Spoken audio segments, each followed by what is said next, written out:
First of all, I like to thank all the participants and the guests of this International Oppressed Peoples Conference. I am really sorry to all the guests who have been faced problems and been threatened by the ICT police, and the media is also prevented to come and give coverage to the conference. Um, what happens here today is evident that what has been happening in Balochistan from the last 75 years. If you want to know what's happening in Balochistan, trace out from the day first one, from the day when Baloch, a young man, was presented in the court, firstly abducted and then presented in the court, then his mutilated body was found. And from 23rd November till this day, 21st of January, every single day is evidence of state atrocities, state genocidal policies. It would be not fair if I won't thank all of the participants and especially all of the male organizers and fellows of this movement who have been facing continuous threats. The police is threatening them in front of all of the cameras and all the female organizers who have made this march happen. Thank you very much, and this movement is, the success of this movement is on you and on all of the mothers who have came from far-flung regions of Balochistan. Honorable guests, speakers, and participants, I sincerely appreciate you attending the International Oppressed People Conference today. Ladies and gentlemen, our gathering underscores a shared concern, the violation of fundamental human rights and the prevalence of state violence worldwide. While our focal point involves the challenges faced by the Baloch people, it also extends to a broader context, encapsulating all individuals who find themselves subject to oppression and brutality. Over the past 75 years, Balochistan has endured persistent conflict. Regrettably, the resolution of political issues has often been overshadowed by coercive measures, such as military interventions, enforced disappearances, extrajudicial killings, forced displacements, collective punishments, and limitations on freedom of expression. This persistent use of force and violence has left an enduring impact on the lives of nearly every citizen in Balochistan.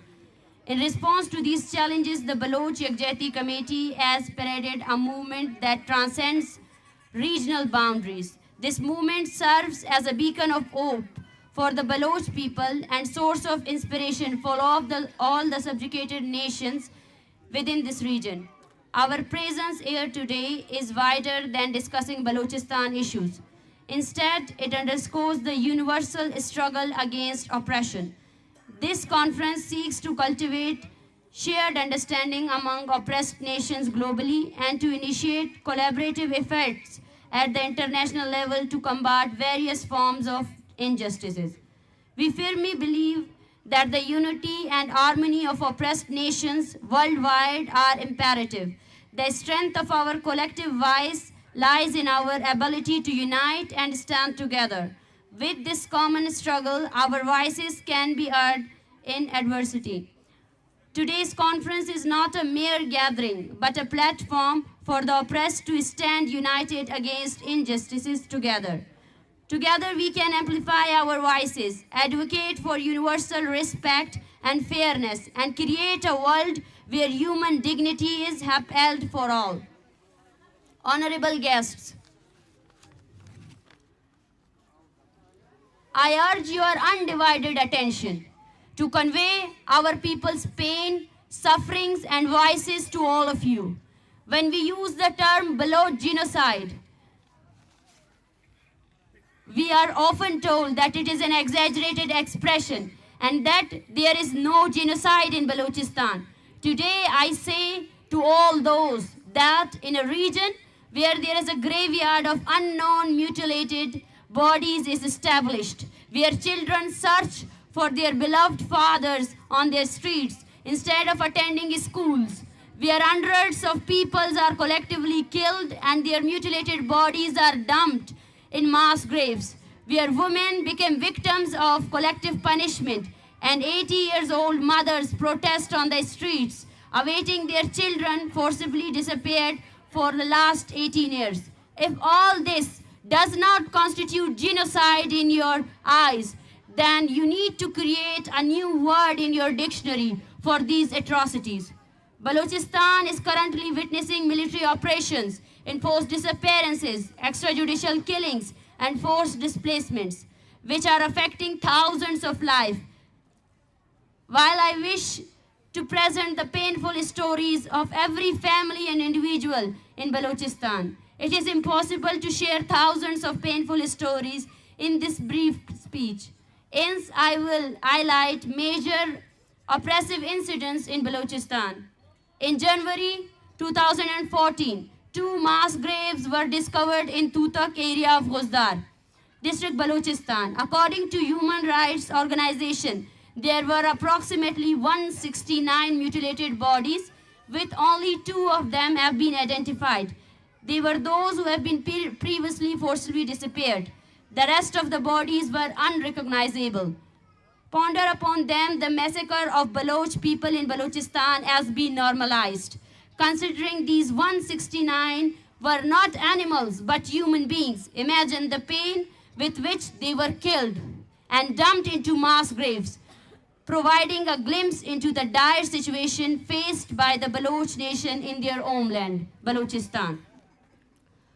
For those who believe that human rights violations in Balochistan are confined to enforced disappearances, I draw their attention to another painful problem that is also created by the violent state. Thousands of people of Balochistan have been forcibly disappeared from their hometowns in Balochistan. Forced displacement started after the military operations in 1973, but large scale of incidents escalated after 2005.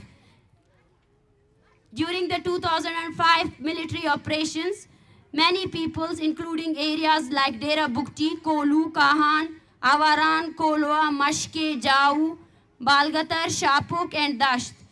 These forced displaced families are now living in the worst situation in different areas of Balochistan, including interior Sindh, Karachi, Iran, Afghanistan, and other regions. Sadly, no human rights organization has adequately addressed the plight of these thousands of peoples. In Balochistan, there are thousands of families whose family members have been enforcedly disappeared.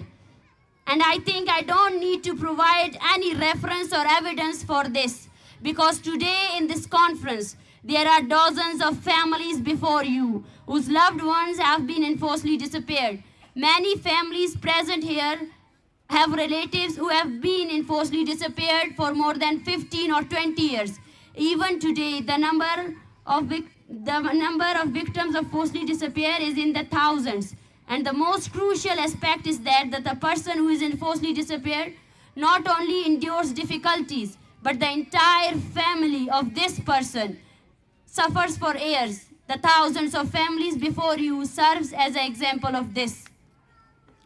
And they are witnesses of state barbarism. We traveled from Turbat to Islamabad to show you your state atrocities.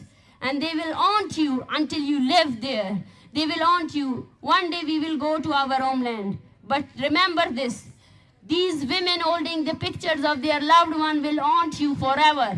That what you have done to their homeland, what you have given them in the name of your so-called developmental projects, in the name of your so-called state, what you have given them. Here in this conference, there are people whose loved ones were extrajudicially killed. Notably, figures like Mama Kadir Baloch, a senior human rights activist, experienced the extrajudicial killing of his son, Jalil Reiki, after his enforced disappearances.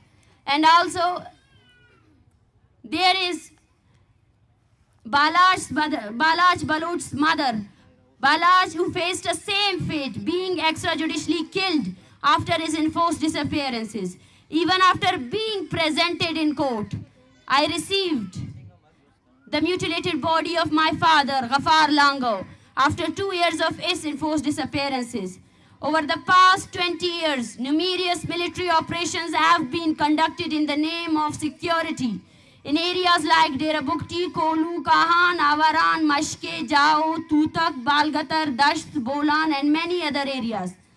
These operations resulted in the deaths of hundreds of innocent people, and thousands were displaced from their native villages and towns. Unfortunately, these operations continue to this day in different parts of Balochistan. Like still Pakistan wants to invade Balochistan, like still Pakistan wants to displace people in Balochistan. This was just a brief story of oppression in Balochistan. After hearing this account, I hope you will not say that the term genocide is exaggerated, but we will say that the genocide term is a small term. People around the world have to discover a new word that could fit what Baloch is suffering back in their homeland. Ladies and gentlemen, in this region where we reside, all oppressed nations including Pashtuns, Sindhis, Muajirs, Hazara, Shias and Gilgitis are also victims of forced disappearances and extrajudicial killings. From the Khyber Pakhtunkhwa mountains to the Karachi Sea, thousands are deprived of freedom of expression and basic human rights. Some are oppressed based on their ethnic and religious identity, while others are silenced from raising their voices for their rights. Political leaders like Manzoor Pashtun have been continuously and unlawfully detained from the last 2 months for advocating Pashtun rights. For the past 20 years, the Hazara community has been facing mass killings based on their religious identity. Sindhis, Muajirs and Shias are also experiencing forced disappearances and extrajudicial killings. For decades, Hindu and Christians communities have been facing oppression based on their religious identities.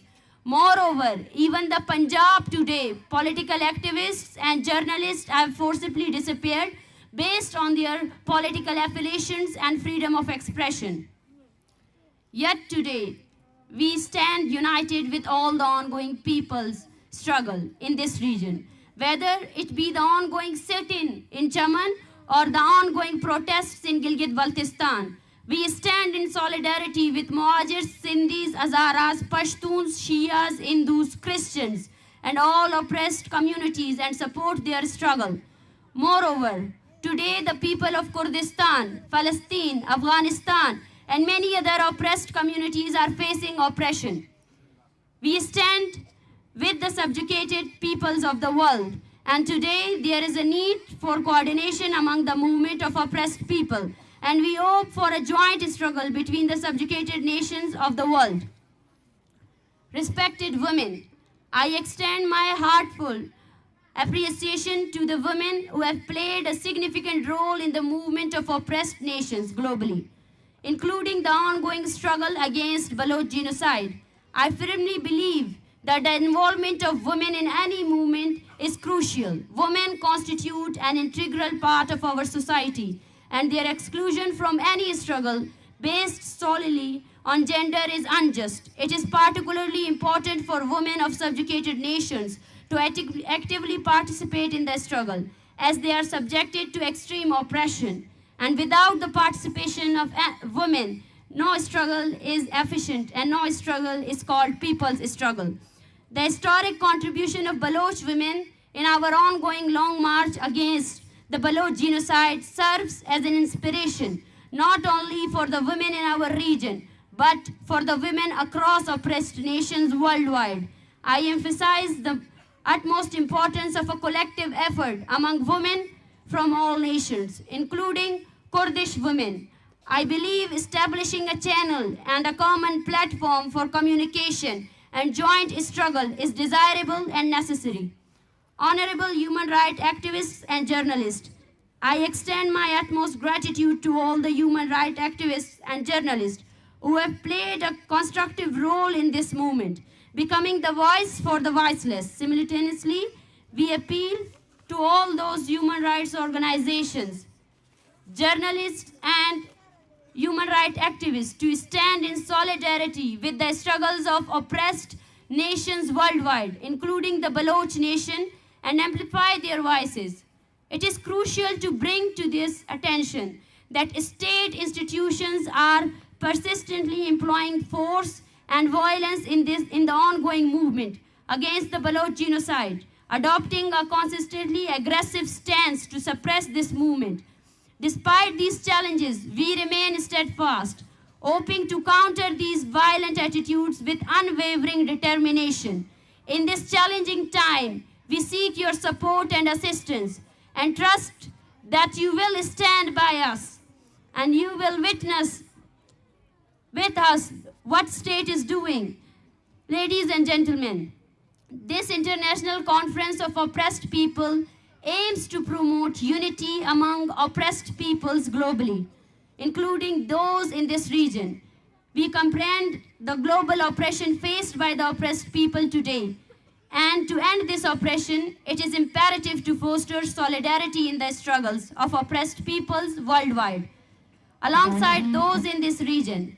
Finally, on behalf of the Baloch Yakjahti Committee, I express deep gratitude to the peoples of all oppressed nations, the honorable guests and speakers, and everyone who contributed to the success of this conference and also to the success of this movement, who are with us and who will be with us whenever we urge their support. Thank you very much.